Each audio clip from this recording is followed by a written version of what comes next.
გამარჯობა. BTV სტუდიო დღეს ორ ჟურნალისტურ გამოძიებას შემოგთავაზებთ. თქვენ ნახავთ თუ როგორ გადააბარა პრეზიდენტმა სააკაშვილმა დედაქალაქით წყლის მომარაგება რუსულ სახელმწიფო კომპანია RAO-ს. მიუხედავად ხელისუფლების არაერთგზის მტკიცებისა, რომ წყალზე ტარიფი არ მოიმატებდა, RAO-სმა თბილისელებს წყლის გადასახადი მაინც გაუძვირა. თუმცა ხელისუფლებას ეს არ ანაღლებს. ასევე მოგითხრობთ საწვავის ბიზნესზე. როგორ ძარცვავენ მოქალაქეებს ხელისუფლებასთან დაახლოებული პირები, რომლებიც ამ ბიზნესს აკონტროლებენ და წელიწადში ასეულ მილიონობით ლარზემეს უკანონოდ შეუვლობენ. ნახოთ ზურაბ მოდებაძის ჟურნალისტური გამოძიება. თელასის შემდეგ პრეზიდენტმა სააკაშვილმა თბილისის წყალიც რუსულ კომპანიას მიყიდა. თბილისის წყალს RAO-სთან და Silk Road ჯგუფთან დაკავშირებული ოფშორული კომპანიები დაეპატრონენ.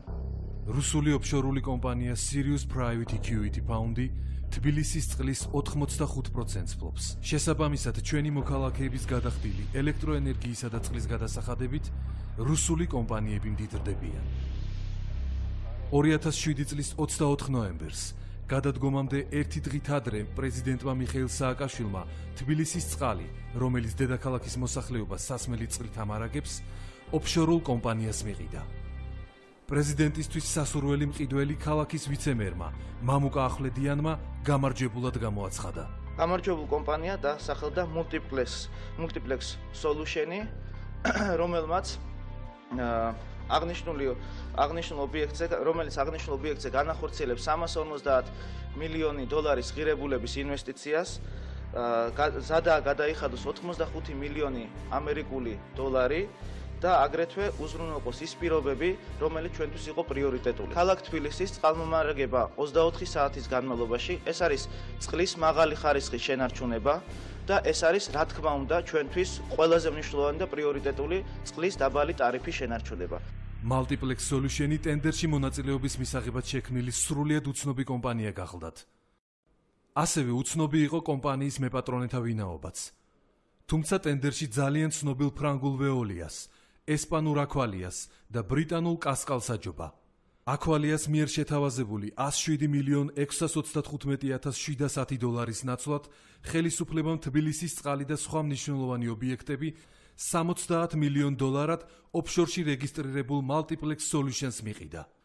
მწვანე ალტერნატივას აღმასრულებელი დირექტორი ნინო გუჯარაიძე, რომელიც ამ პროცესს თვალს ადევნებდა, ამბობს. თავი განსხვავება იყო ის, რომ ამათ კომპანია შორის იყო ერთადერთი Multiplex Solution, რომელსაც არავითარი გამოცდილება არ ჰქონდა, იყო ახლად დაფუძნებული კომპანია, საწესდებო კაპიტალი ჰქონდა მინიმალური, იმისთვის რომ დარეგისტრირებულიყო შვეიცარიის საჯარო რეესტრში.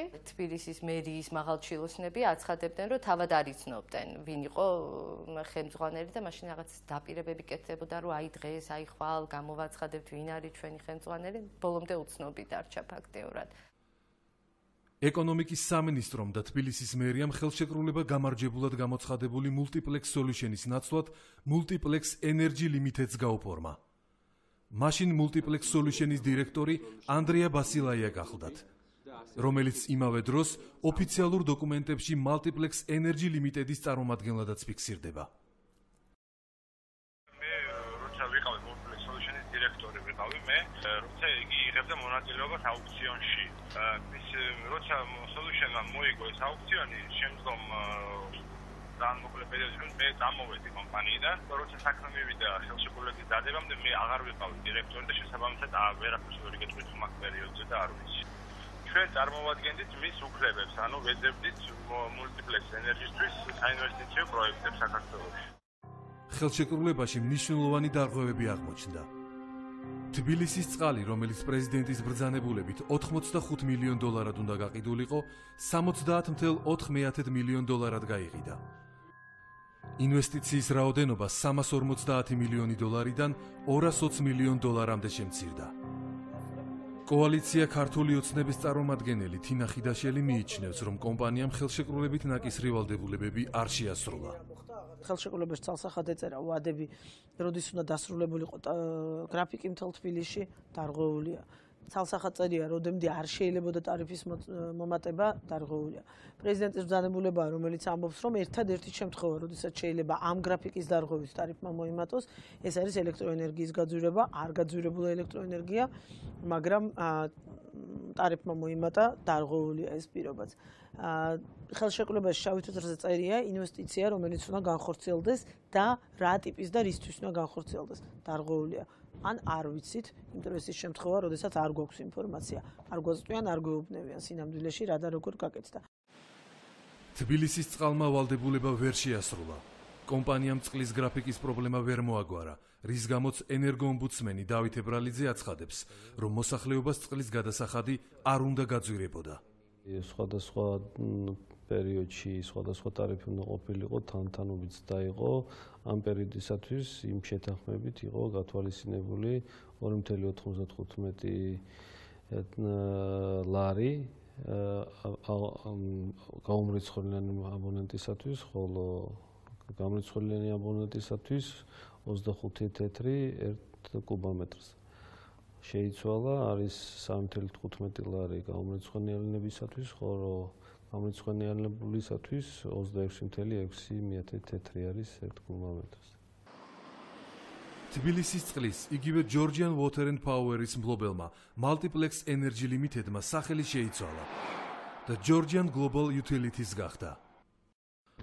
თბილისის წყლის ამჟამინდელი მფლობელები არიან Multiplex Holding Group Limited-ი 15%-ით და Sirius Private Equity Fund-ი 85%-ით.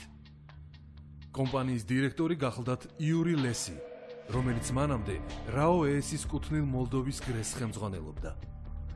ექსპერტ გიორგი ბესტავაშვილისთვის თბილისის წყლის რუსებზე მიყიდვა ეჭვს არ იწვევს. რუსული ბიზნესის კვალი ჩანს ამ ოპერაციაში ერთმნიშვნელოვნად, რადგან თბილისის წყლის ამჟამინდელი მფლობელის Georgian Global Utilities 85%-ის აქციებს ფლობს Sirius Private Equity Fund-ი. Sirius Private Equity Fund-ი კი ერთმნიშვნელოვნად რუსული წარმოშობის კომპანიაა. თუნდაც ის ფაქტი მეტყველებს ამაზე, რომ ამ კომპანიას დიდი ხნის განმავლობაში ხელმძღვანელობდა იური ლესი, რომელიც აქამდე 97 წელს იყო მოლდოვის გრესის ხელმძღვანელი. მოლდოვის გრესი კი 100%-ით არის დაფუძნებული ინტერ რაოს მიერ, რომელიც თავის მხრივ რაოს რასიას შვილობილი კომპანია გახლავთ. გარდა ამისა, Sirius Private Equity Fund-ის წარმომადგენელია მიხეილ ტუზოვი, ინტერ რაო-ეს-ის ერთ-ერთი მაღალჩინოსანი, რომელიც რაო-ეს-ის ხელმძღვანელის ანდრეი რაპაპორტის მეგობარია. რაპაპორტის პირად საიტზე მიხეილ ტუზოვი მისი ოჯახის წევრად არის მოხსენიებული. Georgian Water and Power-თან ურთიერთობაში მის დამფუძნებელ კომპანიას წარმოადგენდა ბატონი ტუზოვი, მიხეილ ტუზოვი, რომელიც არის ინტერ რაოს ერთ-ერთი მაღალჩინოსანი და ინტერ რაოს ხელმძღვანელის რაპაპორტის უახლოესი ნაცვალი და მეგობარი, რაც დასტურდება იმითიც, რომ ბატონ რაპაპორტს თავის პირად საიტზე ბატონი ტუზოვი მოხსენიებული ყავს როგორც უახლოესი ადამიანი და ოჯახის წევრი. ახალგაზრდა იურისტთა ასოციაციის იურისტს სულხან სალაძეს უცნაურად ეჩვენება ის ფაქტი, რომ ხელისუფლებამ 100 მილიონობით ქონება ოფშორულ კომპანიას მიყიდა. საინტერესო კომპონენტი აქ ის არის, რომ კომპანია, რომლის ბოლო აუდიტორული დასკვნის მიხედვით სატესტებო კაპიტალი 200 მილიონ დოლარს აღემატებოდა, თბილისის მთავრობამ 70 მილიონ დოლარზე ზუსტად იმედ თანხაში გაასხვისა ოფშორში რეგისტრირებულ კომპანიაზე. გადასცეს მთლიანად და ბოლომდე RAO-ს მართვაში ეს თბილისის წყალი.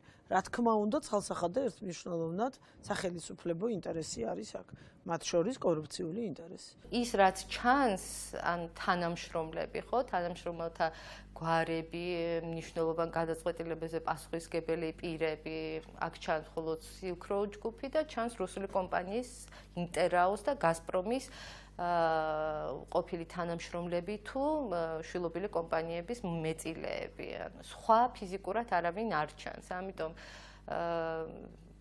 ესე ვთქვათ, გონია რომ ეს არის საფუძვლიანი ეჭვის საბაბი, ვიფიქროთ, რომ მფლობელები შესაბამისად ამ კომპანიებს უკავშირდება. ამჟამად მიხეილ ტუზოვი და გოჩა მეგრელიძე თბილისის წყლის მფლობელი კომპანია Georgian Global Utilities დირექტორები არიან. გოჩა მეგრელიძე Silk Road საფინანსო ჯგუფის სამეთვალყურეო საბჭოს წევრიცაა. Silk Road საფინანსო ჯგუფის სამეთვალყურეო საბჭოს კიდევ ერთი წევრია ლევან კაჭარავა, რომელიც თბილისის წყლის გასხვისების ტენდერში გამარჯვებული კომპანიის Multiplex Solutions წარმომადგენლობის მენეჯერი იყო. სამწუხაროდ წილების რეალური მოძრაობა არ ჩანს, მაგრამ ფაქტია, რომ მუდმივად დირექტორებში ფიგურირებენ რუსეთის მოქალაქეები პლუს საქართველოს მოქალაქეები. Georgian Water and Power-ს წერილი გაუგზავნეთ და ვთხოვეთ მათი მფლობელი კომპანიის შესახებ მოეწოდებინა ინფორმაცია, რაზეც ამ კომპანიის საზოგადოებასთან ურთიერთობისა და მარკეტინგის დეპარტამენტმა გვიპასუხა. ეს საკითხები სცილდება ჩვენი კომპეტენციის სფეროს.